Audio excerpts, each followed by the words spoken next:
శేఖర్ కమ్ల దర్శకత్వంలో కోలీవుడ్ నటుడు ధనుష్ ఒక స్ట్రైట్ తెలుగు చిత్రం చేస్తున్న సంగతి తెలిసిందే. ఈ యాక్షన్ డ్రామాకి 'కుబేరా' అనే టైటిల్ ని లాక్ చేశారు.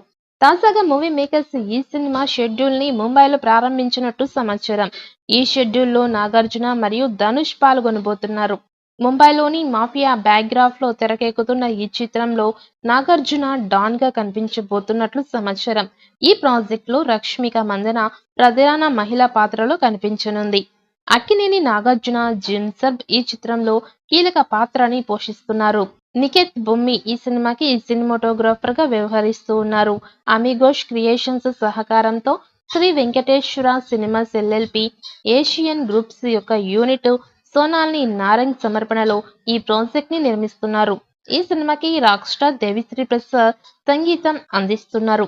ఇప్పుడు అందుతున్న సమాచారం ప్రకారం ఈ సినిమాలో మలయాళం సూపర్ స్టార్ అయినటువంటి మోహన్ లాల్ ని కూడా ఒక కీలకమైన పాత్ర కోసం తీసుకున్నట్టుగా తెలుస్తోంది.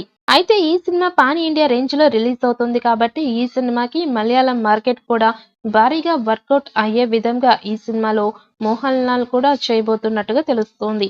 ఇక శేఖర్ కమ్ల కెరియర్ లోని భారీ బడ్జెట్ తో ఈ సినిమా తెరకెక్కబోతోంది. మరి దీనికి తగ్గట్టుగానే ఈ సినిమా భారీ వసూళ్లు రాబట్టి తెలుగు సినిమా ఇండస్ట్రీలో ఒక భారీ విజయాన్ని నమోదు చేస్తుందా అనేది, ధనుష్ కి మంచి మార్కెట్ క్రియేట్ అవుతుందా లేదా అన్నది తెలియాల్సి ఉంది. ఇక మొత్తానికైతే ఈ సినిమా మీద ధనుష్ కూడా ఆశలని పెట్టుకుని ఉన్నట్టు తెలుస్తోంది. తాజాగా విడుదల చేసిన గ్లిప్స్ చూస్తే తెలుస్తోంది. నాగార్జున అరణ్యకాండ, శాంతి క్రాంతి, ఖుదాగవా, రక్షణ, శివమణి తదితర చిత్రాల్లో పోలీస్ ఆఫీసర్ పాత్రలో కనిపించాడు. ఇప్పుడు చాలా ఏళ్ల తర్వాత 'కుబేరా'లో నిజాయితీ గల పోలీసు పాత్రలో కనిపిస్తున్నట్టు తెలుస్తోంది. ఈ సినిమాలో నాగార్జునని పరిచయం చేస్తూ విడుదల చేసిన టీజర్లో చూపించారు. నిండా నోట్లతో ట్రక్కులో ఉన్న కంటైనర్ నుంచి ఒక చిరిగిపోయిన 500 నోటు కనిపిస్తోంది.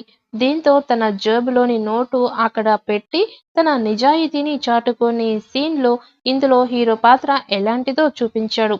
మొత్తంగా 'కుబేరా' సినిమాలో తన పాత్రలో ఈ మూవీపై అంచనాలు పెంచేలా చేయడంలో శేఖర్ కమ్ల సక్సెస్ అయ్యాడు.